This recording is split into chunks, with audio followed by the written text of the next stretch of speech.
Hey, Matches. Hey, Has anyone Shannon. ever told you? Has anyone ever told you you have killer legs?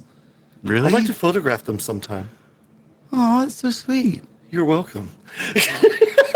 What are you doing, It's Shannon? from Are you married? I don't know. I think I was possessed by the spirit of an entitled bad boy for a second there. But hey, Matches, how's it going? I'm gonna take a cold shower real quick. We're right back. Hey, buddy. You know, I used to have this thing in my head. I don't know why I would say it. Like if I saw like a good-looking girl in a movie or something, I would just jokingly say to myself, "Girl, I want to photographize you." And I don't know why that made me. It was something for me, and for me only. It would just make me laugh. Like, "Girl, I want to photographize you." That's awesome. I know, right? You can just see some jerk trying to use that as a line. Like, "Girl, does anyone ever tell you could be a model?" So, I think a lot of guys did use those lines back in the day, but they weren't that convincing with the Kodak disposable. Oh, Yeah. Have I told you that I work for a photography, a fashion institute? I didn't know that. Yeah, it's true. It does not work. It does not I work. don't want to get my picture taken. Aw. You don't have to be picture perfect to be in my world. No, you don't, Matches W. Smith. You don't. Wow, thank you. No problem. I hope you find the place in this world. What's up, Matches? What is the movie this week? Is it Hitch? What's going on? No, I thought we were doing Fat Beach. I thought we agreed we were doing PH Fat Beach. Yeah. I Are don't we know that not one, doing Shannon. Fat I don't Beach? think Siskel and Ebert covered that one. But you know, that's what I studied all week. That's all I watched. Oh. My whole week has been Fat Beach, Matches. I hope not. I hope not. Oh God. I'm just kidding. I saw that movie once and it was terrible. Yeah, I've heard things. Yeah. Yeah. When your biggest sell is that Coolio was in it for like a second, then Ooh, only a it second? was 96. So, Coolio was hot then. Coolio, rest in peace, homie. Oh, I no, love yeah, him. no offense to Coolio. He was one of the best things about the convent. And there was a movie where he was vampires in space. He was like a space pirate. There were vampires in space. Oh, I forgot about that. Yeah, that's true. Yeah, you know what I'm talking I know about. what you're talking about. Yeah. Unfortunately. Rest in peace. I do remember a guy coming into the music store I worked at back in the day. Rest in peace on cue, by the way. Rest in peace. He came in. Yeah, He came in and he said, "Do you have any Coolie?" And I was like, "What?" He goes, "Coolie, paradise for gangsters. This is a true story." And I said, "Oh, Coolio." I said, "Yeah, Gangster's Paradise. paradise for gangsters." Paradise for gangsters. I also had a guy come in one time ask, I'm not kidding, "You got any David Bowie?" "Yeah, I want some David Bowie." That's funny. Yeah, we got some characters coming out on cue as well. I used to work there. You And- worked on the other one. Yeah, one week it was just me up front. This guy come in. He is wearing overalls and nothing else. He's balding and got missing teeth, and he looks like he was just my came day. down off the mountain. And I was like, "Good Lord, what is this?" Did he speak like a banjo? Yeah, he came up to the counter and he said, "I had the Deliverance soundtrack on hold on special order." You I are- was like, "What?" What? You're kidding. I'm not joking. This is This true. actually happened. Yeah. The And guy that I don't looks know. like- I feel like I was on candid camera or something. Like no one was Right. there to even back up this story, but there it was in the little place where we keep the on hold special orders. Yeah. And I was like, "Okay, sir, here you go. That'll be $10.98." You know? What a reasonable price in the 90s. I know. You can't be serious. No, did I never tell you that? No, you never did. That's the weirdest, best thing that's ever happened to me. Oh my gosh. I mean, I had some good ones too, but nothing near as good as that. I did have a guy who I thought was going to hit me because he was so convinced that POD was not a Christian band. They had just gotten popular, with Southtown. And he's like, "Hey, man, I can't find POD." And I was like, "Oh, they're in the Christian section because they're a Christian rock band." And he goes, "I don't think so. I'm not making this up just like you were. I don't think so." And I was like, "No, it's payable on death. If you listen to the lyrics, it's Christian." And It took him 2 years to realize they didn't say the F word. I'm just. Do what now? It took him 2 years to realize they never said the F word. Right. What did they say? I know what you're talking about. No, I'm just being silly. Oh, that's funny. I did see them live, and they were an amazing band live. Yeah, you're the one who introduced them to me. Yeah, that's right. Yeah. You're like POD. You said, I just love them. I remember you saying that. I just love them. Really? Yeah. Oh, I was so silly. Oh, they were great. I loved them, man. They were great. I mean, they're still around. They're just not as popular, but I think they're opening for bands that were out after them. But still, hey, gotta do what you gotta keep going. Yeah. He had the biggest stage presence, I think, of anyone almost I've ever seen. Oh, he was huge. No. That's awesome. Well, speaking of presence, we have got an over the top, in your face movie for you this week. We got a movie that is going to feature one of our favorite actresses who will be talking about what she's been up to and what she's about to be up to. That's right. We're going to pull the rug out from under you in this one. We got surprises. We got special guest stars, I'm sure. Trap doors. Yeah. Doors. Endorsements. Paintings where the eyes move. Fine white china. We do have fine white china, don't we? Yes, we do. And Greasy Reezy. We got Reese Witherspoon in this one, baby. It's true. Oh, she's in the Billionaires Club, I think, now. Do what now? She's in the Billionaires Club, I think, now. Oh, she's got to be. Yes, Reese Witherspoon is her own industry. I love her. Yeah. And this movie helped propel her into stardom, even though, I mean, it wasn't her first movie, obviously. She'd been in stuff. We knew her. But I think this is the movie that got her, a little bit more. Well, Man of the Moon, just kind of flung her into that was her debut. Some kind of stardom, because it was just critically adored, and everyone talked about the rocket debut of Reese Witherspoon. Yeah, it's crazy. I like the movie. I mean, basically, it's like two girls like a guy, tractor kills him. It's a slice of life, It is. Spoiler alert, by the way. Yeah. Don't worry, they shoot the tractor at the end, don't they? Yeah, there was no Man in the Moon though. So no, there was not. No, I kept waiting for it. Yeah. So this movie's got Reese Witherspoon, but it's also got an angel, if you will, one of our favorites, star of a lot of TV. And to be honest, her TV's probably better than the movies she's in, but she's got some good movies. Mm-hmm. We're talking about the three named Slayer Don't Player. What's her name there, Matches?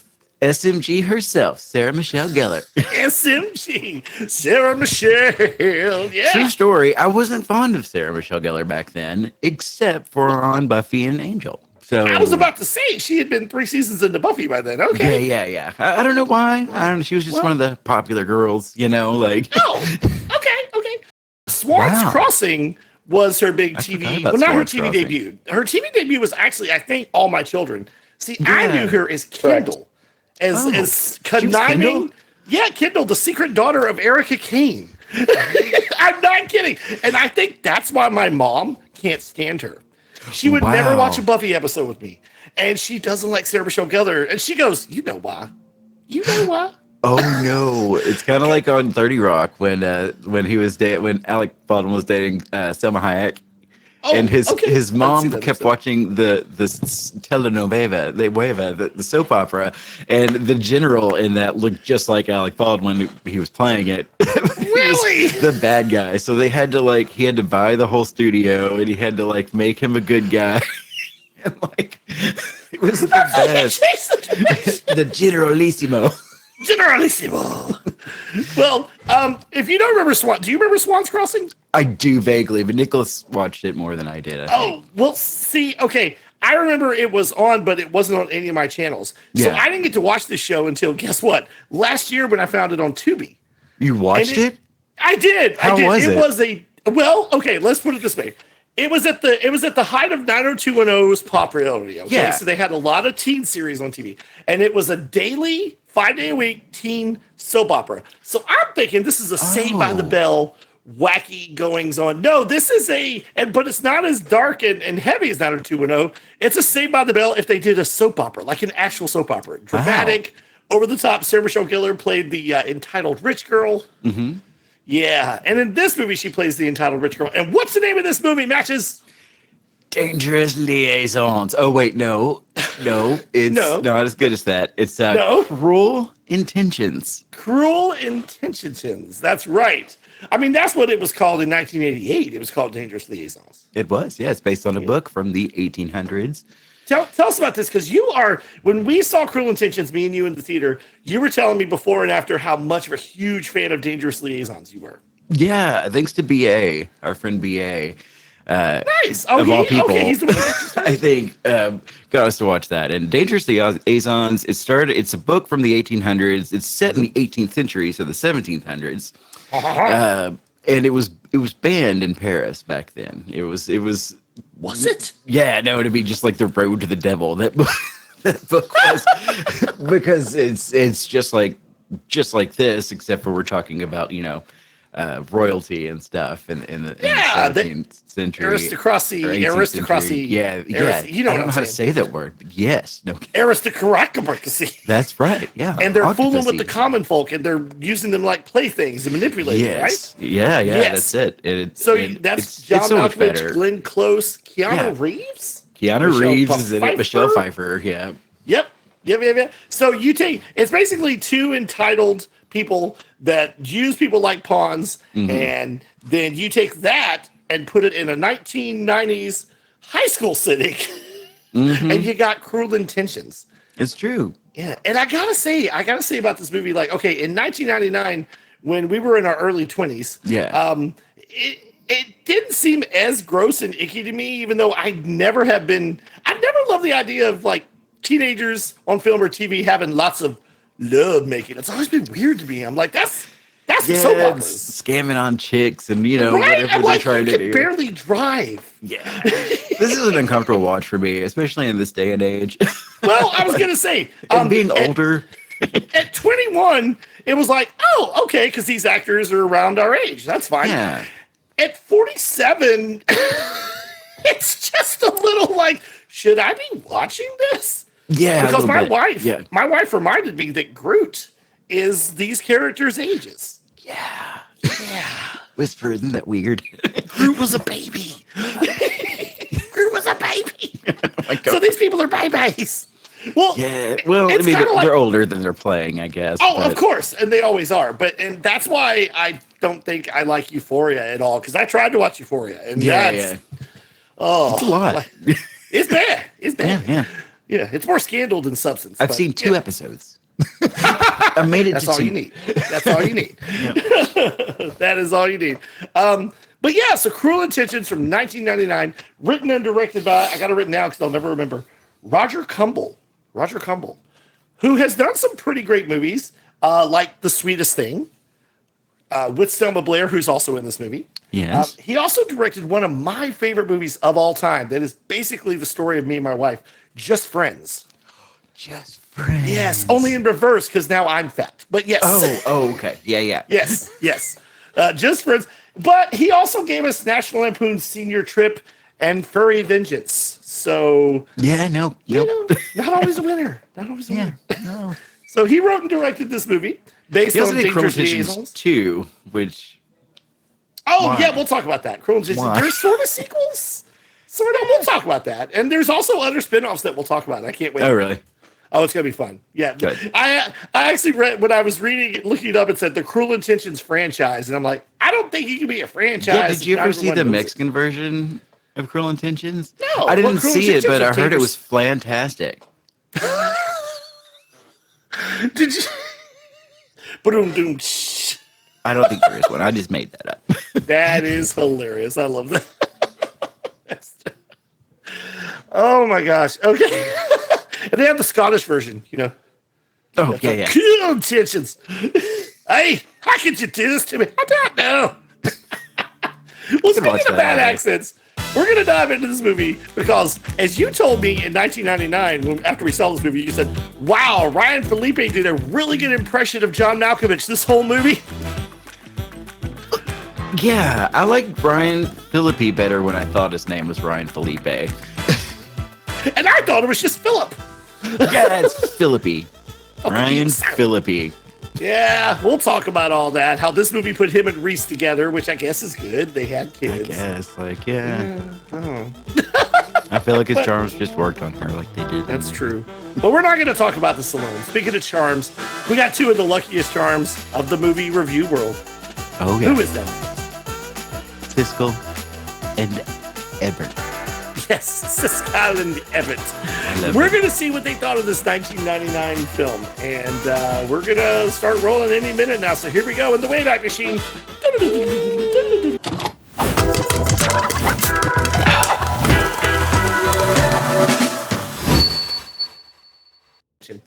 So we're going to do Cruel Intentions starring Ryan Felipe, Reese Witherspoon, Sarah Michelle Gellar, and lovely little Selma Blair. And this wasn't her movie debut, but this was her first big role. Yeah. I mean, she was on Zoe Duncan, Jack and Jane on the WB. Well, that came out at the exact same time. Did it? Yes. In the spring of 99 or the winter, however you want to say it. Really? Yeah. Okay. I remember that. On the WB, because I was like... We were introduced to her and Michael Rosenbaum. What a wonderful show. And the grown-up kid who played the little kid in Big that turned into Tom Hanks. Oh, really? Okay. Yes, that was his second biggest role. And then Azure Sky, who played Jane, who didn't do a whole lot after that, but she's I remember her. Yeah. I really like her. Episode. Good for her. Yeah, but Selma Blair, this was like her first big movie. She did have a tiny part, as did everybody else in the 90s, and Can't Hardly Wait. I don't know if you remember, but when Jerry O'Connell, was it Jerry O'Connell? No, it was Mike Dexter. When Mike Dexter, was at his lowest and he's trying to hit on anything that moves, trying to salvage the night at the party.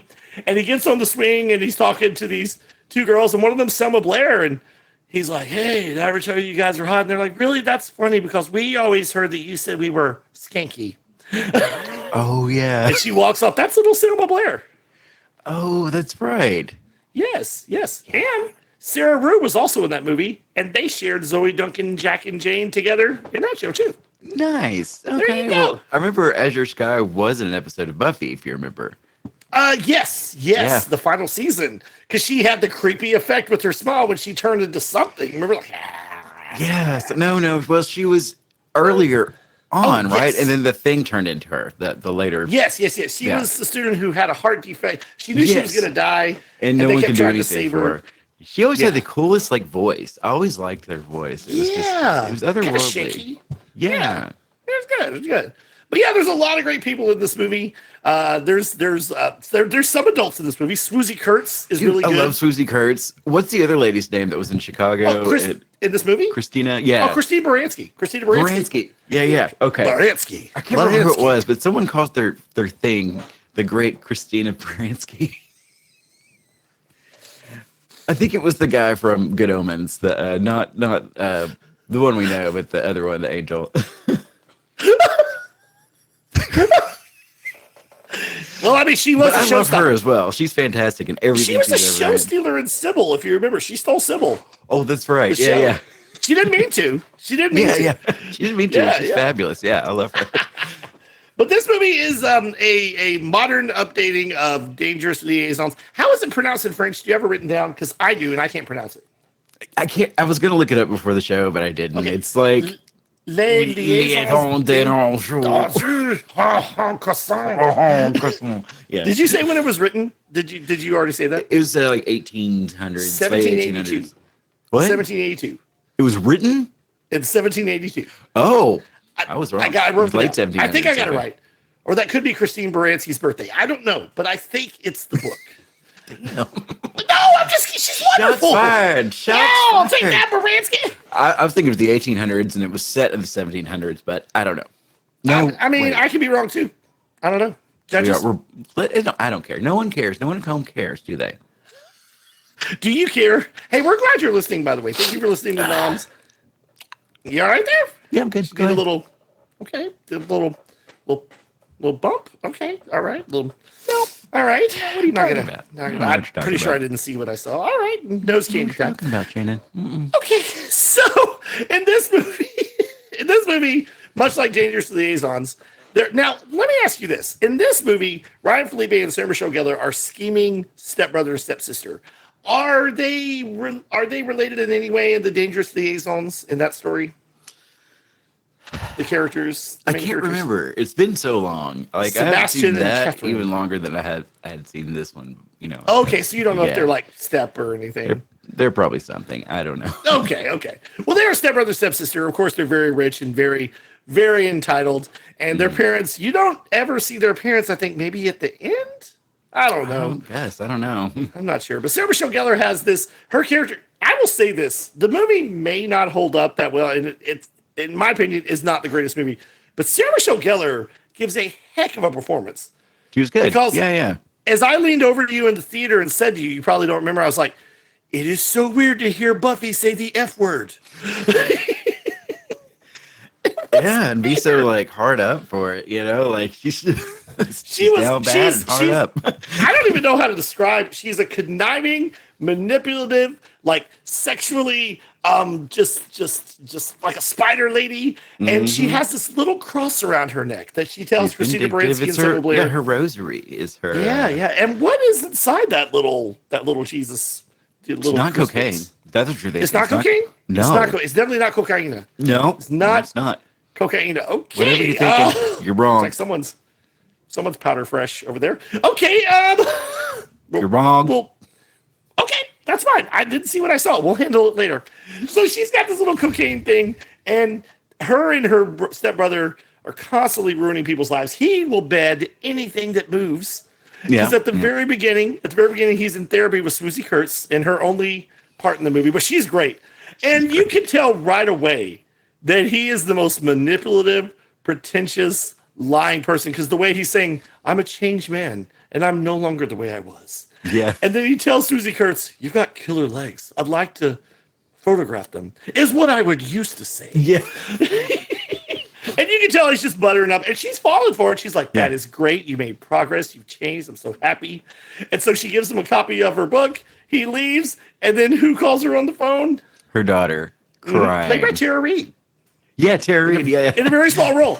And her daughter's revealing that a boy seduced her and took nudie pictures of her and put it on the internet. And that boy was... Brian Phillippe. Sebastian. Yep. And Susie Kurtz is like, I'll kill you. Oh yeah, I love the he put it on the internet and it was like her book or whatever, but it was like all sexual. How to raise the perfect sloot. Yeah. And even had a you're a sloot. Yeah. And here's the thing. You didn't actually see her naked, so hopefully they weren't naked pictures. Because great. Tell me if I'm wrong. I'm not a lawyer. My father-in-law used to be. Isn't that illegal? Is that technically kiddie? Am I wrong? No, because they're all 18, 19, I think, right? No. I mean the character. Oh. No, not the actress. I'm saying in real life if someone did. Yeah, I mean if they're underage. Yeah, how old was she? Yeah. I'm just saying people are messed up like that. But so that's just the beginning of the film. So it starts out like you know what you're getting into. You do. It's like a fun little romp. You're like, ooh, these two are banging. Naughty. Let me do my Ron Funches impression. These two are up to no good. It's more like I felt a little bit of George Takei in there. So, oh my! Thank you. These two are saucy. How about that? I like it. Keep working though. I like it. George Takei, Ron Funches. Yeah. I guess let's get into Siskel and Ebert and what they thought, and we'll do a quick run through of the movie because, we got a lot to say, and we got a lot to say about some other things and some surprises, right? Oh, for sure. Yeah. Okay, let's get into this. Let's go. Dingoes ate my baby. We're going to share. Mm-hmm. Do you believe in life? Here we go. You're telling me you had the chance and you didn't? God, are you a chump? Sarah Michelle Gellar and Ryan Phillippe are Catherine and her stepbrother Sebastian, Rich Manhattan. Oh, this is 99. That is not Siskel. Yeah. Am I wrong? Huh? Is that no? That's not the black man. It's a guess one. Okay. Speaking of, poor Ronald in this movie. Ronald played by I wrote his name down because he's got those three names. Sean Patrick Thomas. Yeah, Sean Patrick Thomas. He was amazing in this, I thought. He is. Who a lot of people knew later on as the lead in Save the Last Dance. Yeah, he's so black. That's Christina Baranski saying that. I want to talk about that line because that's funny. But let's get into this. So I don't know who this other critic is. I forget. We're going to find out. I've seen him before. But preppies in that scene who play wicked sex games in Cruel Intentions, a remake of the same 18th century novel that inspired 3 other films, including Dangerous Liaison. Those films are about jaded Europeans. This film is startling in the way it imports their decadence to America, updates it, moves it down a generation, and makes it, if anything, even more cynical. In the movie, Catherine makes her stepbrother a bet that he can't seduce a virtuous girl at their school. If I win, then that hot little car of yours is mine. And if I win? I'll give you something you've been obsessing about ever since our parents got married. His target, the virginal Annette, played by Reese Witherspoon as the school headmaster's daughter. She has just written a National Magazine article against premarital sex. Would you mind turning around so that I can put on my bathing suit? I'm sorry. So embarrassing. You know, it amazes me someone as charming as you could be so manipulative. Sebastian also toys with a sweet but naive teenager named Cecile, played by Selma Blair. You know, you could be a model. Really? It's too bad you're not sexy. I can be sexy. At least Cruel Intentions is upfront about its depravity. Geller and Philippe have surprisingly good chemistry, and the underlying story remains a strong one. I kept having the odd sensation that I was looking at a high school production of a grown-up play, but it was a good production, spirited, and I liked it. I think it's cynicism from an aerosol can. It's like a high school play with sock puppets. I mean, it's a movie that attempts to be very smart, but John Hughes has already preempted these guys with this stuff. He's actually made a bunch of really interesting versions about this kind of movie. And what he does is he actually brings romance into the heart of cynicism, which in the end is what The Real Dangerous Liaison is all about. But Hughes never gets really down to the same kind of decadence that this movie has. I mean, the thing that shocked me about this movie is how frank it was about its sexuality and how upfront it was about it. I don't know. It seems like though they just kind of lack a certain inner life, which is what made this thing a real comedy and a real tragedy.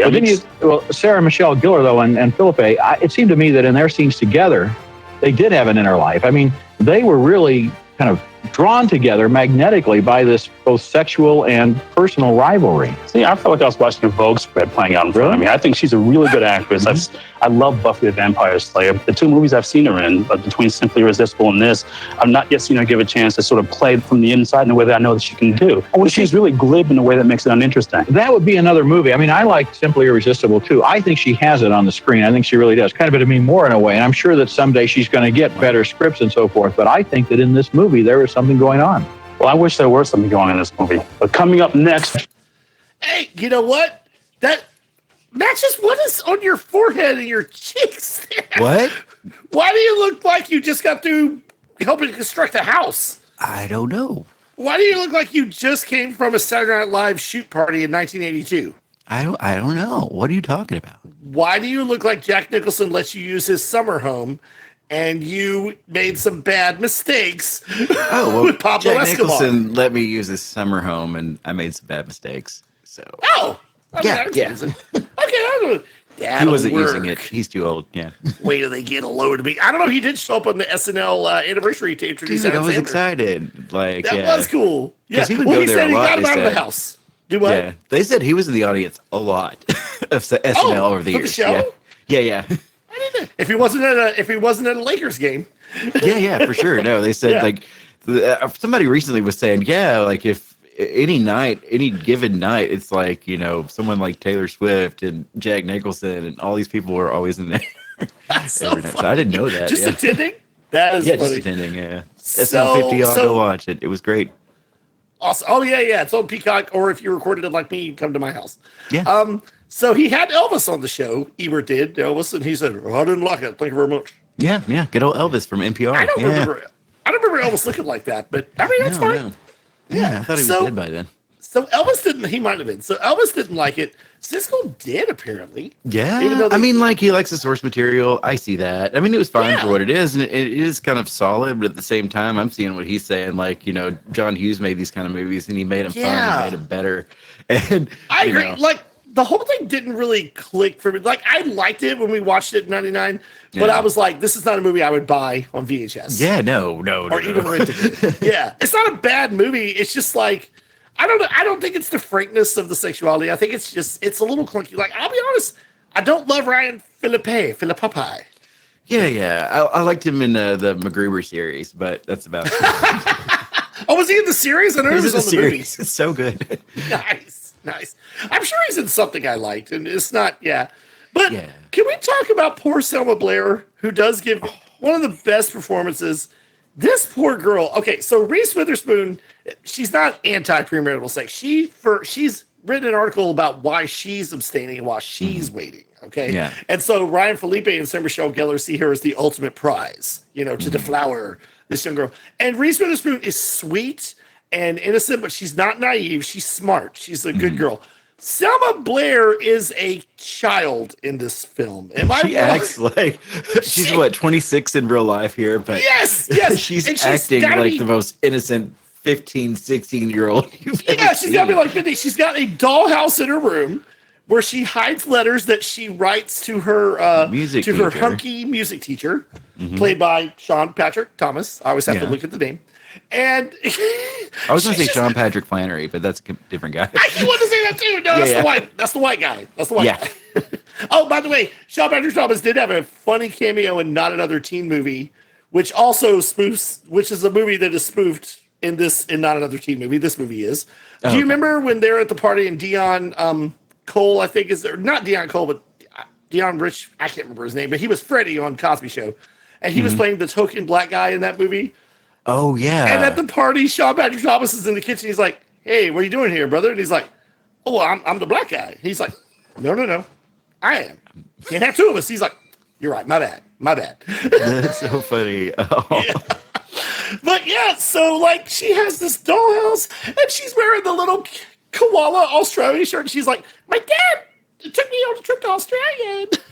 Yeah. She's pouty and she's like, you think any minute she's going to be like, "You what now?" It's weird watching it. I'm just It is weird. I didn't realize she was that childlike when we watched it, but she's like, she's like, "Gag me with the spoon" half the time, Yeah. And the whole thing is Sarah Michelle Gellar as a side plot wants Ryan Felipe to deflower her and basically, as she says, turn her into a ho-ho. Yeah. All because she apparently was semi-dating a guy that rejected Sarah Michelle Gellar's character. Yeah. The whole reason. Yeah, that was Charlie O'Connell. What did he call her? A crazy, bulimic or something like that? Yeah. Yes. And that was Charlie O'Connell, by the way. Oh, really? The lesser O'Connell. Yep. Yeah. Yeah. So sorry, Charlie. It's Jerry for us. But yeah, that's the whole reason she wants her. Okay, I'm sorry. Why are you looking like you're halfway through a ghost stage? I don't get this. Why do you look like you applied your makeup to play a vampire badly? It's just a phase, Shannon. Okay, maybe I'm wrong. Why do I look like you're sun tanning, but not in the good way? Anyway, little nose candy. So so Selma Blair, she's very childlike. And actually, the funny thing is, when the director was, I have a little bite here, when the director was auditioning actresses to play her character, he wanted to make sure the actress was of age, that she was at least 18. And so when she comes in, by the way, she's got to be 25, 26 at this point. She comes in. He said, "Okay, so how old are you?" And all of a sudden, she gets this little bratty voice like Cecile in the movie, and she goes, "How old are you?" And he remembered her and never forgot her and said, "That's the one." Oh, wow. She's got the role. And she does get turned into this little trippy thing by Sarah Michelle Gellar and Ryan Felipe. He uses her and she's all, and I mean, I guess she finally gets together with Ronald, the music teacher. Yeah, because Sebastian puts them together after Sarah Michelle's trying to sleep with him. Cecile. Yeah. Oh, and by the way, when Sebastian comes in at one point and knows that Sarah Michelle Gellar has been making the love, he pulls the drawer of her bed, and who's in the drawer? Poor Ronald. And he's like, "Hi there." They're just trying to ruin those poor kids, man. They are. Now, just so you know, Sebastian, Ryan Felipe's character, eventually does fall for Reese Witherspoon in a real way and does not try to win the bet, falls in love with her, tries to become a better person. And then, just like in Dangerous Liaisons, Catherine, who's the master manipulator, her whole point was the point of the bet wasn't to deflower Reese Witherspoon, but it was to mess with Sebastian. Yeah. And he ends up what happens to him? He ends up getting what? I didn't remember this part, but yeah, he ends up getting hit by a car in the street. because Ronald's trying to fight, because she tells Ronald that he hit her. He hit her and some other stuff. Yeah. Well, that he made the love to Cecile, which wasn't a lie. Yeah. Yeah. And Ryan Felipe's like, he's trying to say I'm sorry before he punches them, and he gets hit by a car, saving Reese Witherspoon from the car, who just happens to be there. All three of them intersect. Yeah. That's tragedy. such a movie. A weird coincidental. That is weird and coincidental. Yeah. Well, I'm sorry. Why are you looking slowly like the Pillsbury Doughboy stand-in? I have no idea what you're talking You have about. this white powder. Okay. Anyway. So the reason I mentioned that is because the funeral scene is probably my favorite scene of the movie. If any scene is a great scene, are you hearing 80s synth music? Are you a high-powered executive who just has to stay awake all night? Matches, is that why? Anyway, we'll get into that later. So the funeral scene is the best scene to me. I don't know about you, because Sarah Michelle Gellar is Reese Witherspoon encounters her in the bathroom, and she's like, "Oh, I've never met you. Hi." She's like, "Oh, I've heard of you. I was a friend of Sebastian's. Blah blah blah blah blah. You know all that's a lie." She's trying to read a eulogy to remember him, even though she's just going through the motions. She doesn't even care that he's dead. And all of a sudden, all these students rush in, and they rush out, and she's like, "What is going on?" And she goes out.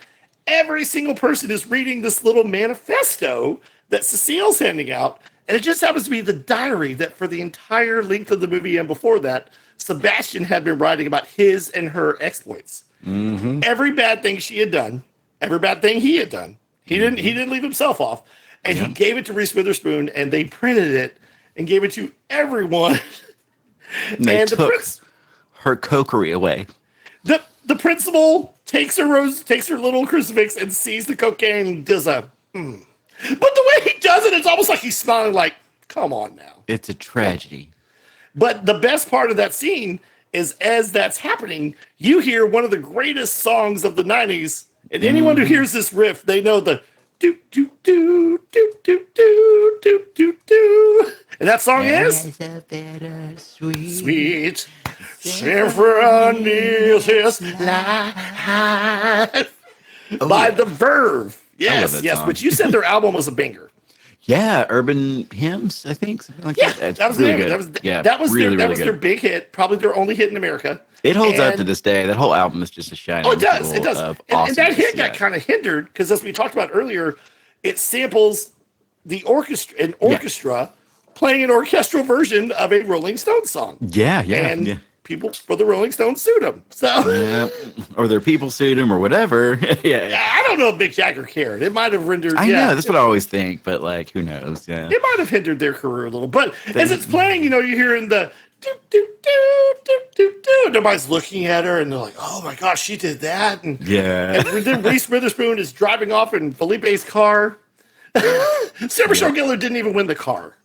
Yeah, that's what I was thinking. Did she get his money? What's going on there? Did he have money? I don't know. Was there a trust fund? Yeah. Well, I mean, she's not graduated yet, so she can't use it. Okay. Did she get his trust fund? That's funny. And you know what's great about that is, like, Sarah Michelle Gellar promises as a win to the bet that she will sleep with her stepbrother. And this was spoofed. This movie was spoofed hilariously, as were a lot of other 90s teen films, and not another teen movie. Not only do they have a spoof of The Kiss, where the Sarah Michelle Gellar character kisses the old lady who's pretending to be a student. You remember that? Never been kissed. Yeah. Okay, they've got that scene. They've also got where they do the she's all that bet, and she says, "And if you win, I'll sleep with you." And he's like, "You're my sister." She's like, "Only by blood." So they're not even stepsisters. Yeah, that was so good. I remember we that. have this, and she keeps trying to seduce me. Like, we have the same parents. Stop. That's so good. I love that. And the scene in the movie where Sarah Michelle Gellar, she is slowly corrupting poor little Cecile, and she teaches her how to French kiss. And that scene won Best Kiss at the MTV Movie Awards. Oh in, yeah, 2000. Of course it did. It did. But here's the funny thing: they recreated it around 2021. Selma Blair, who we love and sadly has had MS, and hopefully she will be able to, Yeah, if it's in remission, like you heard, I hope so. I heard it was in remission. I hope she's okay. I really do. So they recreated the kiss, But instead of kissing like normal because it was 2021 and COVID was all the rage, they had like a plexiglass in between them. Oh, And they were really? like, yeah. That's You great. gotta look this up. It is so funny. What was that on? Oh, the MTV Movie Awards. Oh, it was. Which used to be great. Yeah, they like MTV does, they kind of ruined it. But now, do you know this movie spawned according to Wikipedia, this movie spawned a franchise. Oh, did it? I mean, there was 2 and 3 that were like straight to video, right? Well, do you know about 2? Do you know the story of that? No. Okay, well, 2 was they were actually going to spin it off into a TV series on Fox called Manchester Prep. Because every year, old Shannon got the review of all the new shows on TV Guide, all the new shows that were coming, because they had to get the scoop. And they had a little article for Manchester Prep. Oh. And it never premiered. And then a year and a half later or a year later, all of a sudden, in video stores, there's Cruel Intentions 2. So what they did is they took the 3 episodes they filmed, and much like David Lynch did with Mulholland Drive, turned it into an award. Like that. No, they didn't. But they meshed it into a movie. It's sort of a prequel. Yeah. Okay. So it was sort of a prequel for Cruel Intentions. Then they did a Cruel Intentions 3, which had very little to do with Cruel Intentions at all. Yeah. And then in 2021, there was a Cruel Intentions TV series for Prime, which only lasted a season. Yeah. Haven't seen that. But here's the funny thing. NBC in 2016 filmed a pilot for a Cruel Intentions sequel series, and guess who was starring in it? Sarah Michelle. Really? Yeah, apparently it was a follow-up to the movie. So her character was going to be it was just a pilot. It didn't get picked up. Okay. But one more thing to add to the franchise. I gotta finish this. It got turned into a Broadway musical. Did it? Yeah, what they call a jukebox musical, which means already written songs, like Rock of Ages. Yeah, or Wedding Singer. They're done just really happily. Yeah, they're put in there like, we built this city. Yeah. Do what? It's not quite as good as the originals, but people think they are. No, it did incorporate songs from the soundtrack, which, did you have it? The soundtrack was pretty cool. I can't remember if I did, but it was cool, yeah. Yeah. It had that Counting Crows song that was released before the album. Color. I noticed that when I was watching. I was like, oh, I forgot about this song. Yeah. Yeah. Well, remember in the theater? Well, I probably didn't tell you this. In the theater, we're watching the movie, and I'm like, this sounds like Counting Crows. Mm-hmm. Yeah. But here's the funniest thing about... Are you okay? A little itchy? I'm okay. Little asbestos? A little cocaine? Anyway, so... in the play, Sarah Michelle's voice is recorded, or it might be a video, as her character Catherine, and she's telling people to quiet their cell phones. Oh. Yes. So she made a little cameo for the intro. I don't know if it's a video or if it's just a recording. We're like, please quiet your cell phones. That's great. Yep. Oh man. So what did you like this movie, Batches? I mean, it's fine. Like, I mean, the source material, the structure of the movie are fine, but in good conscience these days, I can't give it a good score. No, I just can't. I think even back then you said Dangerous Liaisons was better, right? Oh yeah, for sure. Yeah. We talked about how Christine Baranski's character didn't like Ronald. And what did you say? What is her line? She says, I can't remember well, there's a setup with Sarah Michelle Gellar, and she's saying he's so whatever. And she's like, black. Yes. It's like her inner racism is coming up. Like, and she has this exchange with him when she fires him as her music teacher. She's like, don't you try to play the race card on me. I took you off the streets. And he's like, I live at 59 in Park. Yes. And she's like, me and my husband give money to Colin Powell. He's like, well, you really put me in my place. That's what he said. And as he leaves, he starts going, the black man is gone. Yeah. The black man is gone. Jeez. She was so awful. Gosh, so I know. It's terrible. It's so funny. But that's, that's Cruel Intentions. Yeah. Cruel Intentions was something else, wasn't it, Shannon? It was something else. I'll tell you what else is something else. You know what's funny? Didn't that Elvis guy say or was it Ebert who said he liked Simply Irresistible better than Cruel Intentions? I liked Simply Irresistible. It was a cute movie. Really? It was a cute movie. I thought you hated it. No, I think I remember liking it. Okay, because I didn't go see it with you. I don't know if you and your brother saw it together, but she said y'all went to see it in Texarkana. And because I had only seen like one 5-second trailer for this movie. Yeah. I knew it was her, and Sean Patrick Flaherty, maybe of all people. Am I wrong? Yeah.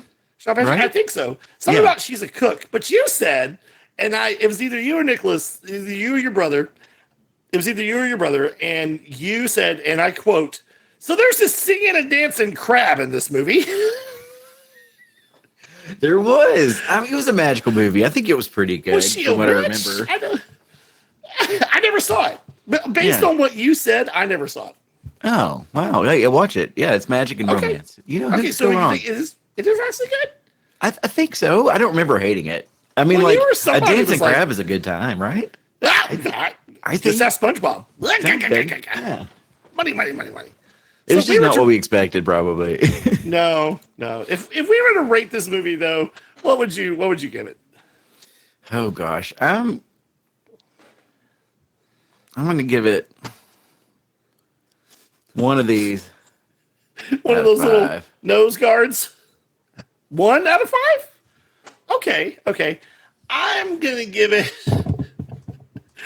With all due respect to the cast members and structure of the movie, it was finally filmed and, written. I mean, yeah, it's nicely filmed. You're right about that. Yeah. Just Friends is probably his best movie, though. I'm just going to say right now. It's The funny. Sweetest Thing is a great movie. You should go. Yeah, That's a it's much funny better too. movie. Yeah. It's hilarious. Selma Blair's quite hilarious in that movie. Yeah, so is Christina Applegate. Oh my gosh. Yep. And so is Cameron Diaz and Thomas Jane. I love Thomas Jane. Thomas Jane, yeah. Yeah. Great name. I'm going to give this movie Cruel Intentions. I'm going to give it 2 out of 5. Let me think of a good rating. Let's see. 2 out of 5 swoozies. 2 out of 5 swoozies. Swoozie. I love Swoozie Kurtz. Oh, I would say I don't know why I always liked her. I thought she's wonderful. Swoozie Kurtz is great. Her name is great. Although I wasn't a huge fan of Mike and Molly, but I liked Mike and Molly. I feel you. Yeah. That TV show almost made me didn't like Katie Mixon until American Housewife. I love Katie Mixon. Oh, really? She's flippin' adorable. Yeah, I didn't see a lot of Mike and Molly. I was like, It's a Chuck Lorre. So, the guy behind 2.5 Men. Yeah. And Big Bang Theory. So it depends on where you fall on those. Yeah, and I don't like either of those. I liked Grace Under Fire was a Chuck Lorre. Was that Chuck Lorre? Yeah, it goes way back. It goes way back. Oh, yeah. Dharma and Greg. Dharma and Greg. Yeah, that was great. That was classic. Yeah. I don't know. Well, that's Cruel Intentions, but we're not done. We're not done because we've got good intentions. We do have good intentions. I guess we flip do. this. Hold on. Are you ready to flip the script? What are you doing?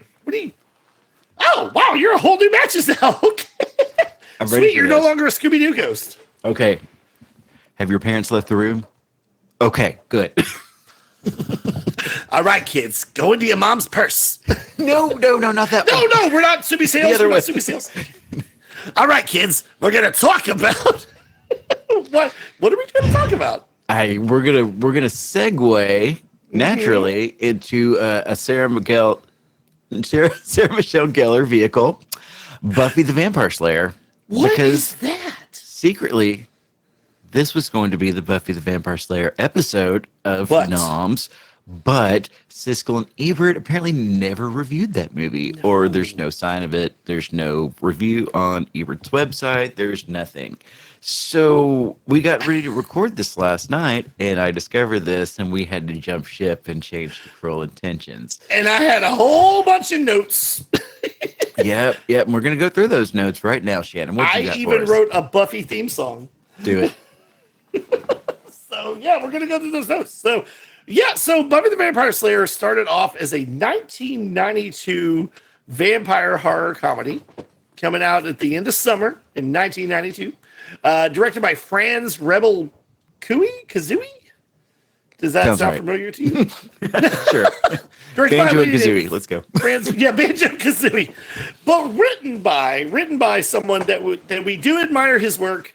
I don't know about him personally because apparently it's been coming out years later that he's been difficult to work with and kind of abusive. Yeah. A monster, verbally abusive. Hopefully not physically. I don't know. As time went on, I don't trust his writing as much. Through the years. I think he kind of just took a dive through the 2000s to the 2010s. Well, we're talking about America's sweetheart, Joss Whedon. He wrote the original Buffy the Vampire Slayer movie. And the studio, what did they do to it like a vampire would? Dusted it. They dusted they messed with it so much. They took out his dark humor. They took out jokes that they were like, this is abstract. And they made it a lot campier. And I'm to gonna call be it a honest with teen you. comedy would be not right. Because it's not very funny. No, and here's the thing. I was so looking forward to this movie. Little Shannon, little 15-year-old Shannon was so excited because I loved horror movies, I loved comedies, I loved vampires, and this was going to me all into a delicious. The concept alone kind of carried this movie, I think, through the Valley Girl is a vampire. Yeah, so it was a great concept. You got this girl who's usually like, oh my gosh, as if, you know. It's much better than the movie. I think that's why the movie was so like, as much as it was. There's some very 90s dialogue in this movie. Yeah. But apparently they messed with the script so much. And then someone who Joss Whedon just did not get along with it, he ended up storming off the set because he was an advisor on the set and he ended up leaving. Mr. Donald Sutherland plays Buffy's Watcher. Yeah. And rest in peace, though. He was an amazing actor. Well, here's the thing. In everything else, Donald Sutherland is a class act. Yeah. And great. He is great in everything I've seen him in. He's the worst thing about this movie. I'm going to say that. I didn't think so, but I get why. Like, well, I didn't realize that till I watched it recently, and I'm like, he really is bad. Like, he kept changing and improvising his lines, and they wouldn't connect with the other lines. That's what you're saying. The whole time he was actually improvising. But he had some good lines. They just weren't like delivered well. Like, he didn't understand the character or what was even happening, maybe. He's an old actor by this point, too. And he just, I think he just he wasn't that old by then. He was just ancient. I know. He was our age, but he looked 70. I mean, he was old in Space Cowboys 8 years later. That's true, yeah. No, I can't. But he was in the Hunger Games. I mean, he was in a ton of things recently in the last few years. Yeah, he's great. Yeah. Yeah, and he gave us Kiefer, so we can't hate him for that. It's true. Kiefer, yeah. Do you think this was a response to Lost Boys? Like, he's a vampire? I'll make sure he dies. Mm-hmm. Maybe. Yeah. I don't know. But Christy Swanson I will say this, Christy Swanson gives a great performance as Buffy. Yeah. And she was the quintessential Buffy for that movie. Yeah. Like, I don't think they could have cast someone better. Yeah. Yeah. I don't think so. No. And at the time it had the hot to trot Luke Perry, who was at the peak of his Beverly Hills 90210 fame. Yeah, we get Luke Perry and also a young David Arquette. Like, oh, there's a ton of people in this movie. You've got a wiggy young David Arquette. Yep. You've got Hilary Swank when she was still taking those soft, cute lady roles before she became like hardened and became like a kill you just as soon as look at you kind of actress. Because I do like Hilary Swank, even though did you call her Hilary Skank? I was young. I was stupid. It was mean. I was being very mean, Shannon. I'm not. You were just being silly. It's like Greasy Reezy. It's just being silly. Hilary Swank is in this movie before she started, learning that boys do cry. And let's see who else is in this movie. You've got. Go ahead. You got Stephen Root as the principal. Yep, Stephen Root's the principal. Wonderful Stephen Root from King of the Hill, News Radio, tons of movies. He's awesome. Oh, Barry, he's wonderful in Barry. He is wonderful in Barry, yeah. And in this movie, he's exemplifying the sort of hard-nosed, hard-love principle. Like, when the vampires attack at the end of the dance, he's like, detention! I've got detention slips and I'm not afraid to use them. He's just throwing them on the bodies of the dead vampires. Like, detention Stakes coming out of there. Because they don't dust in this one like they did in the TV show. They just lay there with stakes on them. Yeah, it's weird. The list of other people in this movie, you've got Seth Green in a cameo as a vampire, which I think I saw him. You've got apparently Ricky Lake is in this movie in an uncredited scene. You told me and and Ben Affleck as a basketball player for 5 seconds. One of the rival team members. Yeah, for 5 seconds. Yeah, I noticed that back in like 2010. I'm like, Ben Affleck. Yeah, that's so funny. I just noticed this last time because I haven't seen it since it aired, since it came out on video, I guess. Like, really. Well, let me tell you this. I was so excited about this movie, and then I rented it in, I guess, early 93, and it was just disappointing. Like, it didn't work. And even though you had Paul Rubens in his comeback time playing the vampire Emmeline, and you had Rucker Hauer, who's wonderful in Blade Runner, and a bunch of other. Rutger Hauer was great. The late great Rutger Hauer. Oh my gosh! Like Rutger Hauer in Blade Runner is a god. Like his blue eyes and like. Didn't you improvise some of that line? That's yeah. He's incredible in that. He looks amazing in that movie. Like this is not that Rutger Hauer. Like, and he's not great. It's not his fault. In this movie, he literally has like nothing to do. He literally you said he floats in. If he floats in, that's all he has going on, or he's just standing there talking. Yeah. He's the vampire. He's the evil big bad named Lothos, and Paul Rubens is his sidekick. Paul Rubens looks cool. I did like his performance. Yeah, he's great in this too. He loses an arm, and for the rest of the movie, he's just got one. And then when Buffy stakes him at the end, remember he's dying for like 20 minutes, like just out of nowhere, and that is perfect. I love how he did that. Yeah, he's still doing it. But I mean, it just didn't work. It was too campy. The vampires look like, okay, you know what the vampires look like now that I realize? They look like they're Chuds from Bud the Chud 2. Oh, wow. And if you've never seen this classic. Oh, I know what you're talking about. I've never seen it, but I know. Yeah. They've got goofy teeth and gray faces, and and they can't walk right. They're clunky. They're like, and they can't turn back into their human selves, I guess. They're just permanently none of them can. I mean, out. Apparently Emmeline and Lothos are the only ones that look human. Yeah, they also, they're kind of halfway to that tank girl, kangaroo man, kind of almost like they're just kind of your favorite. Yeah. So in other words, the movie was a little disappointed. But it was fine to watch it. Like if the series didn't exist, I wouldn't be comparing it so hard, I guess. No. Well, let's talk about the series, because when I heard in early '97 that they were going to have a Buffy the Vampire series on WB, I was like, why? Come on. I watched the first few episodes and then forgot for a while. Then everyone was talking about what was happening in season 2, and that's when I started, like, towards the end of season 2. Yeah. Okay. So the first time I started there, and later we got it on DVD, so I caught up, which is fine. The first season's fine, but it's not as good as the second season, and on. Well, it's a good introduction. I mean, it's only like 10, 12 episodes. Yeah. It was a little but there rough are some fine episodes in that, because you've got one of the, some would say maybe the best big bad besides the mayor. To me, the mayor in season 3 is the best big bad, but the master? Oh yeah, he's great. Yeah. You've got Niedermeyer as the master. Mark Metcalf. Yeah, Mark Metcalf. Yes, who only does 1 or 2 things every decade, and that's all he needs to do because he's great. Isn't that great? Yeah, he played the maestro in a Seinfeld episode. I don't know if you remember that, because he had people refer to him as the maestro. Oh, that sounds familiar. Yeah. Yeah, he was like a piano player or something. I don't know. Okay. Anyway, but yeah, so it was so shocking that the show was good. Here's my journey. Now, I was home for a semester from college because I was taking a little breaky break because me and college were having trouble. So I knew this show was on, but our cable system in Mount Holly was so weird. We didn't have just the WB. We had this was the time when WB and UPN were 2 baby networks coming out. We had the hybrid. We had a UPN WB hybrid. Oh, like the whole time?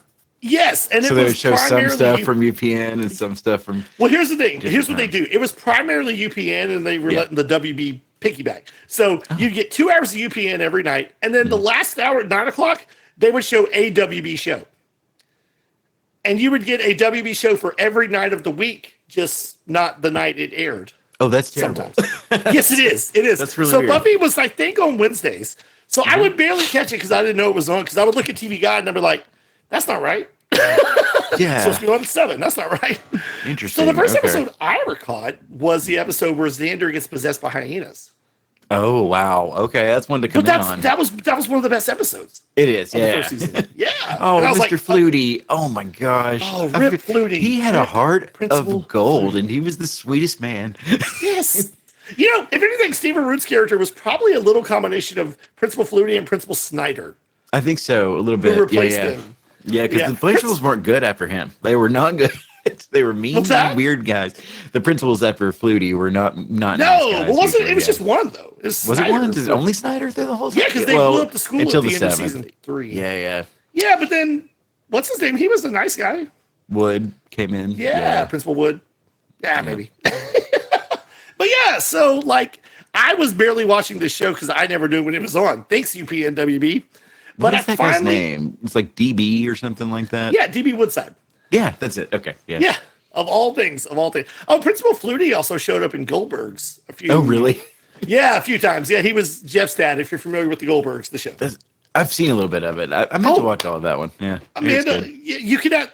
We'll cut that. Sorry. 3, 2, 1. My wife, whenever we see that actor on the show, by the way, Sam Lerner, he is the brother of Michael Lerner, the big guy who was in everything at one time. He was in Elf. He was in Barton Fink. Oh. You know who, if you saw him, you know who I'm talking about. He's Sam Lerner. He's like the kinder, gentler Lerner because Michael Lerner's kind of mean. Yeah. Or on screen. Yeah. Anyway, Sam Lerner, every time I see him, I go, it's Flutie. Baby, they ate him. They ate the principal. They did. And the pig. I mean, like, the pig too. Right? When they're big. Yeah, there was a pig. Weren't they the Razorbacks? Yeah, something like that. Yeah, the Sunnydale Razorbacks. So let's talk about how good the show was real quick compared to the movie. Like, Joss Whedon created the show. He finally got his vision on there. Yeah. It was darker than the movie, not as campy, but it was a lot funnier than the movie. It was genuinely funny. It didn't take itself seriously. It was Joss Whedon always took offense to people saying it was campy, but it's not campy in a bad way. It's campy in a good way, I think. I never saw any camp, but no, you're right. It did not take itself too seriously, but it had emotional moments, like when Buffy and Angel, like, you know, when they finally in the second season, you know, they and Angel loses his soul because of that. Oh, spoilers, everyone! Spoilers. Oh, sorry. But it is old. It is 30-something years old now, right? So I think so. I think it holds up. I mean, it's got some 90s language in it, you know, but I still think it holds up. Yeah, it does. Yeah. To this day, I still say the Wiggins. Whatever, because that's what they used to say, like, he gives me the Wiggins. And I still say Seth Green's line where, like, it's a hoot nanny. Little bit of hoot, but the chock full of nanny or something like that. Yeah, that's a good one. Chock full of hoot. Yeah. I love that one. That's so good. Oh, that's great. It's a great show. Good times. We got any news about the show? Oh, we may have had some news recently, Shannon. Yeah, why is our voices getting higher? Well, we're getting maybe a reboot of sorts, or a revival, whatever you want to call it. That leads me to ask. A lot of remakes are being called reboots, and I'm like, yeah, it's not interchangeable. At some point, they just kind of lost all meaning, I guess. But they're remaking it, or because Sarah Michelle is still playing Buffy. Yeah. So it'll be kind of a continuation of the show, but just different. Yeah. Now we don't know if it's going to be on network TV, cable, or streaming. But we do know that the pilot was picked up to be made for Hulu. They've already filmed it? The pilot? No. They haven't filmed it yet. It's going to be directed by, what is her name? Chloe Zhao? Yeah. She directed The Eternals. She directed that Nomad's Land. Nomadland. I'm sorry I'm talking over you, but yes, Nomadland. It's okay, yeah. With Frances McDormand. I think she won the Oscar that year for it. She did, and Nomadland won Best Picture. And it's supposed to be very good, but I haven't seen it yet. Yeah. No. And you know what? I like The Eternals. Dude, I like The Eternals. It's in my top 5. It's in my top 5. I love The Eternals. I thought it was great. It was a fun time. I would put it in my top 5 Marvel movies, but it is very good. It's not as bad as people are trying to say. No, it's really not. I liked it a lot. Well, they have to introduce these characters you've never seen or heard from before. Yeah. Unless you're like a hardcore comics fan. Yeah. But Chloe is going to be the director of the first episode, and she's going to executive produce the show as well. So who's the showrunner? I guess they call them the Zucks. It is 2 sisters, the Zuckermans, and I can't remember their first names, but they did Poker Face.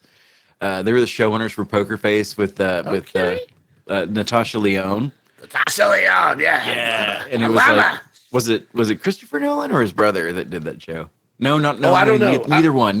It was Knives Out. Knives Out. What's his name? Rian Johnson.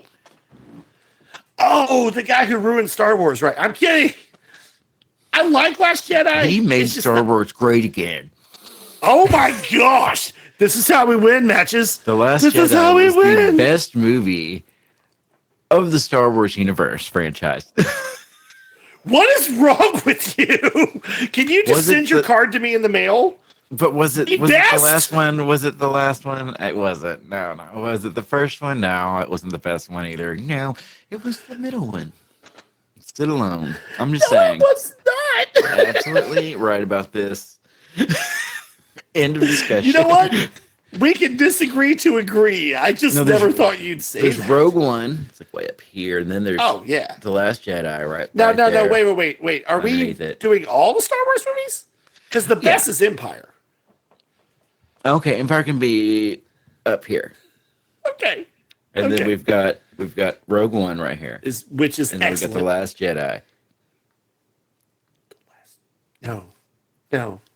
It's right No there. matches. No. You know what? That's okay that you think that. It's okay. I think it's fantastic. Well, speaking of Sarah Michelle, we were talking about how you don't like Scream 2 at all, and I think Scream 2 is as good as Scream 1. So we can disagree. That's okay. That's what buddies The do, script right? is too weak. Come on. The writing's too weak. Let's shake hands. Shake hands. Shake hands. We're doing this the wrong way. Are we? Wait. I don't think we are. I don't know.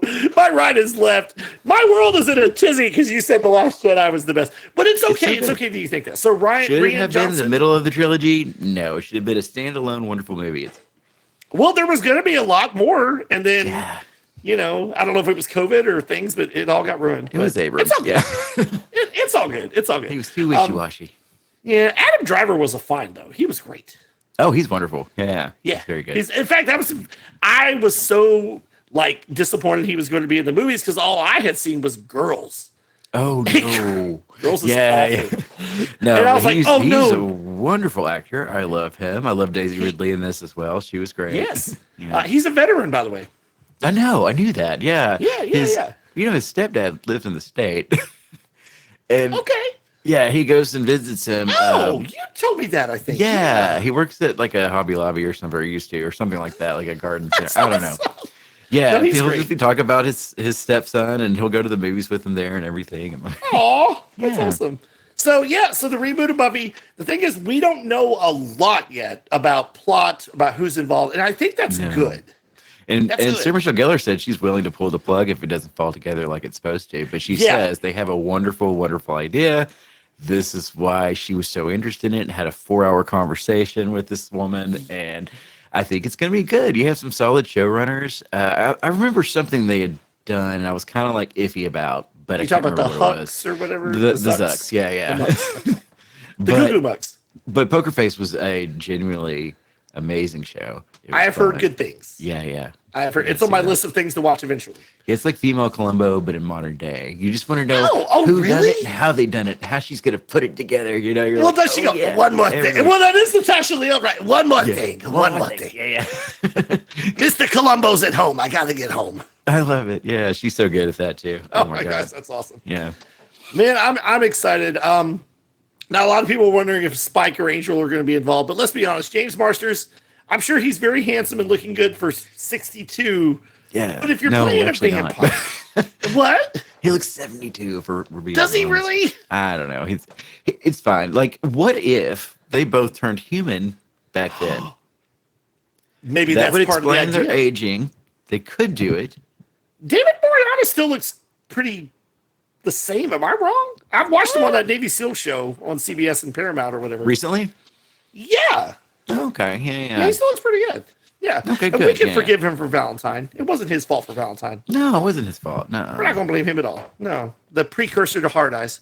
But It'd be which I hear cool, is but what- we don't have to have that. As long as they have new stories in this same universe, it's yeah, gonna it could great. be new characters. That's what they say. It's going to be a new Slayer they're focusing on, even though all the girls are the Slayers now. Well, a lot of them. Right, yeah. There's Every girl's so a Slayer. many. Yeah. I'm pretty sure that Rocket is a Slayer. I could be wrong, but my Yeah, daughter yeah. Rocket, I'm very convinced she's a Slayer. Potential. In fact, I keep trying to get her to watch the show because I love my wife very much. Yeah. Much like you, we have different opinions on things.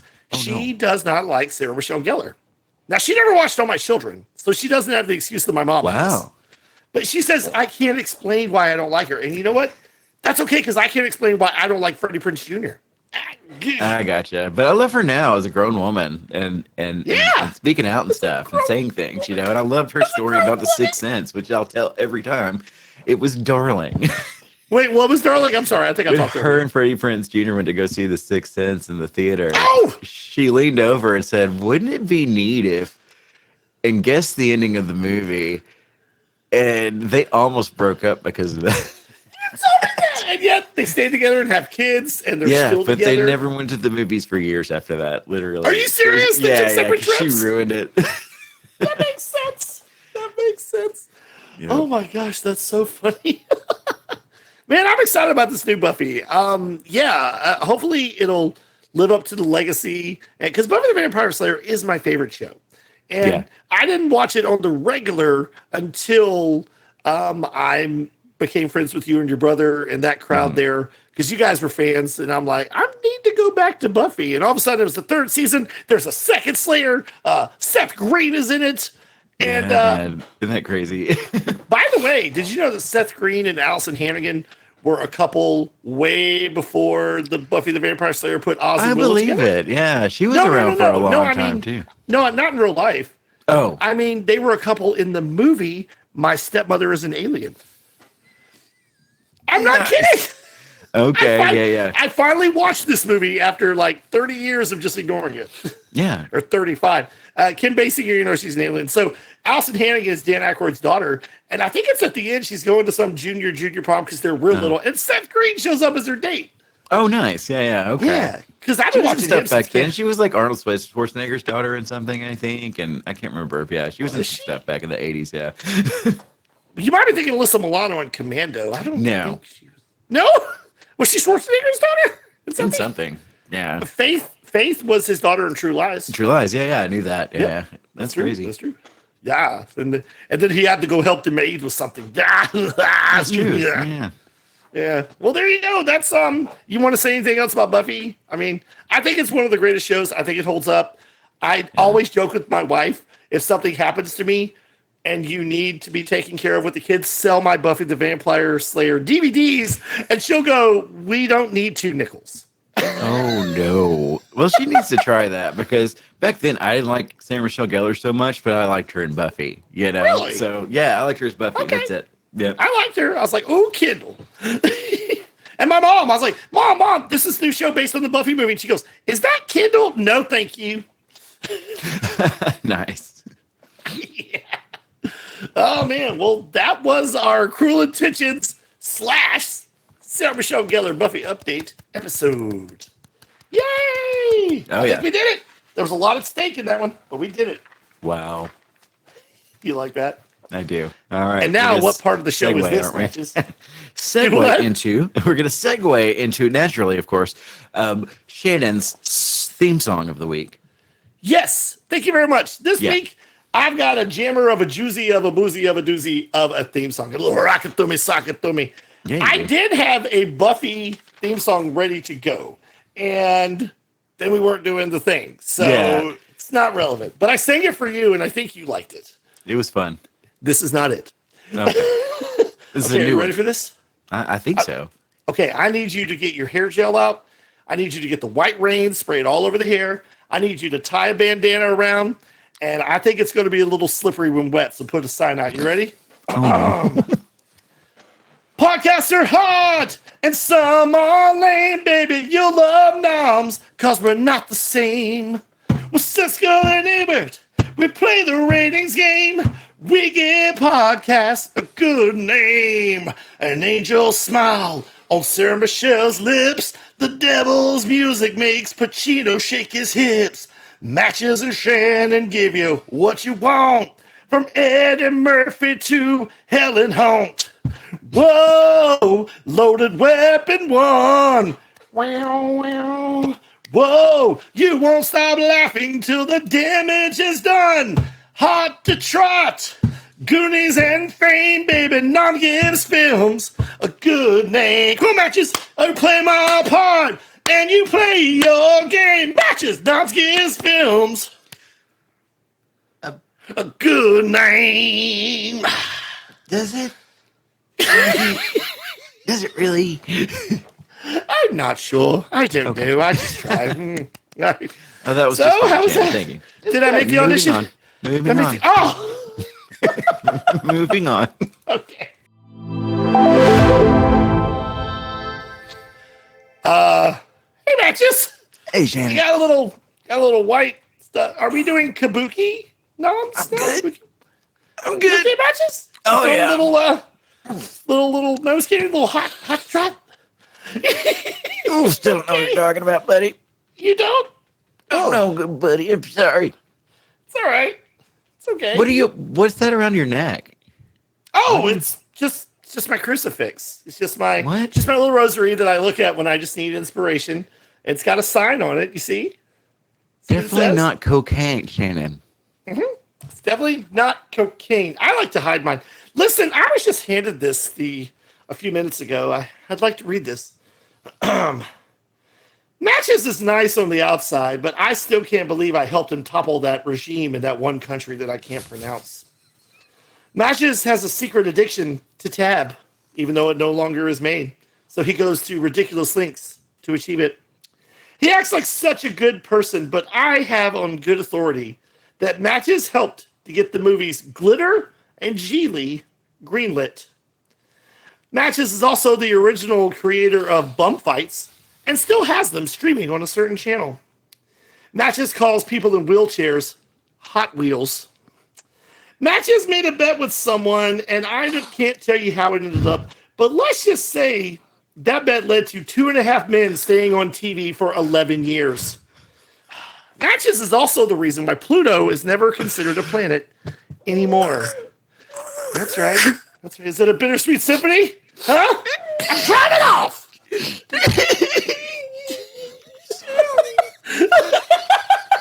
Your tears are coming out in powder form. Yeah. Did you have a fight in the baby powder aisle? I was baking cookies, Shannon. I'm making a cake for my mama. Making a cake for my mama. What? All right, do you think was happening? I love it. Man, that was our NOMS big show, Cruel Intentions. Heck yeah. Oh, you know what else Selma Blair was really good in? What's With Reese that? Witherspoon. Legally Blonde.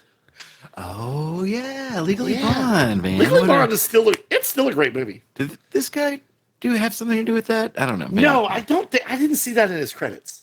Okay, maybe it was the guy who did Buffy the Vampire Slayer. Also, No, he did have something to do with Furry Vengeance, which was horrible. But when what's his name? Encino Man. When Brendan Fraser won his Oscar for The Whale, not the Oscar. When he won some award for The Whale, and he says, "Thank you, but where were you for Furry Vengeance?" Was he in that? Yeah, he started Furry Vengeance. I had to preview it for the movie theater I worked at. Brooke Shields, It was bad. Kim Jeong, it was, I think it was when he won the Golden Globe for The Whale, right? Yeah. It might have been a Critics' Choice or something. He was like, "Yeah, but where were you for Furry Vengeance?" Dude, I cannot wait for The Substance to sweep the Oscars. It is one of the very few. Would you call it a horror film? It's very horror adjacent. Yeah, it's body horror. It is very body few horror movies for sure. that's been nominated for Best Picture. Yeah, it's true. And there's a couple of them that are a little problematic now and may not be eligible. So really? You think they're going to pull that? They're pulling. I know what you're talking about. There's a couple of them. Yeah. Yeah. Apparently, you should watch what you tweet. And also the movie's done in poor taste. It's not very flattering to certain people, and you're talking about actors. Yes. Okay, people. I saw a clip of the movie, and I was thinking what's that? No, go ahead. You were saying. Oh, the one with Adrian Brody is another one that was the Brutalist. The Brutalist is another one because they used AI to fill in the Hungarian voice for all the actors that were trying to do it. I mean, a lot of movies may be using that technology these days. As long as they don't use it for the voices and stuff, but it's like they could have got someone that spoke Hungarian or someone to train them to speak Hungarian. Well, it's not considered AI, but they've done performances by previously dead actors in movies Rogue One. And Ghostbusters. I don't know. It's just I don't know about that, but the Perez movie, when I first heard about it, and by the way, Saturday Night Live had a great joke about it. They said, Amelia Perez leads with 7 people who have watched it. That's and true. I got excited when I heard it was a musical, because I'm a sucker for a musical. Yeah. And then I saw a clip. It's not a good musical. It's not a good musical. I don't know. We'll give it a chance. Apparently, this guy didn't even like know Spanish or even look into how to make this good, and the words are almost nonsensical. It's not a good. Oh my gosh. None of it's good. Like when Dave Chappelle went into the barbershop and just started saying nonsensical things on the show. Like he didn't research the culture. He got a lot of things wrong. That kind of thing. Okay. There's a lot in it. It's bad. Can I say something real quick about the Buffy the Vampire Slayer movie? Yeah. That is an in memoriam movie in itself. Think about how many great actors in that movie are no longer with us. Wow. Paul Rubens, Yep. Rutger Hauer, Yep. Luke Perry. Yep. That may be it, but still. David Arquette soon. No. Oh, you just think kidding. David? Well, I mean, I love that I don't guy. know. No, you know what? No spoilers for the anyway. Okay, yeah, I don't know. Trying to think if anybody else passed away was in that. I'm movie, sure. but I'm sure. Yeah, somebody in the background. Well, You if you didn't say haven't Donald get- Sutherland, I guess. That's. Oh yeah, Donald Sutherland. Why did I Sutherland. forget that? Donald Sutherland. Yeah. Okay. Gone too soon. He died recently, didn't he? Yeah, last year. Yeah. Well, so if you would like us to be still here, hopefully, or if you don't, if you like what you heard, if you hated what you heard, if you're excited about the Buffy the Vampire Slayer reboot, but you're still wondering where is the Shasta McNasty reboot, True. you should definitely try to contact us. How will they do that, Matches? They can do that by going to nomspodcast@gmail.com. Yes. Any other way they can contact us? So you can fill out the little form at the bottom wherever you're watching this. If you're watching it on Spotify, if you're watching it on YouTube, if you're watching it on Apple Podcasts, you probably have a little comment section. Go ahead and comment if you made it this far. You're Like a and little toaster if you did. Yeah. And you will win our respect and our love. That's right. And the internet. Yep. And possibly Ben Affleck. Who knows? Yeah, Ben Affleck on the show. Yeah. You know what? I think it might be time for an intervention from what's on your face. I don't know if I you've love noticed. baking, Shannon. You were baking? Is that what the Yes, white I was powder is on baking your a face? cake. Yes. Okay. All right. Well, What'd just you let me go think? with that. All right. You're the one with the problem with your little cocaine rosary. Did you not see the sign? It says definitely not cocaine. Okay. All right. All right, All man. right, But we'll see. I get what I want, and I want what I get. See? Oh, by the way, real quick, when oh my gosh, when Sybil Blair runs up to Sebastian's window and gets him to look out the window, she is dressed like Elliot from E.T. She's got the hoodie pulled up. Oh my God, it's true. Yeah. It's like, oh my gosh, what is sexy? That's so wild. Good times. All right, well, thank you for listening. Thank you for watching. Matches is going to get a little, we're going to have a little help for Matches, maybe a little rehab. I got a cake to make. I mean, we tried to get him to go, and he said, no. Mm-hmm. That's true. We'll see you next time. Much like Cruel Intentions, we are just going to step back and go 10-foot pole.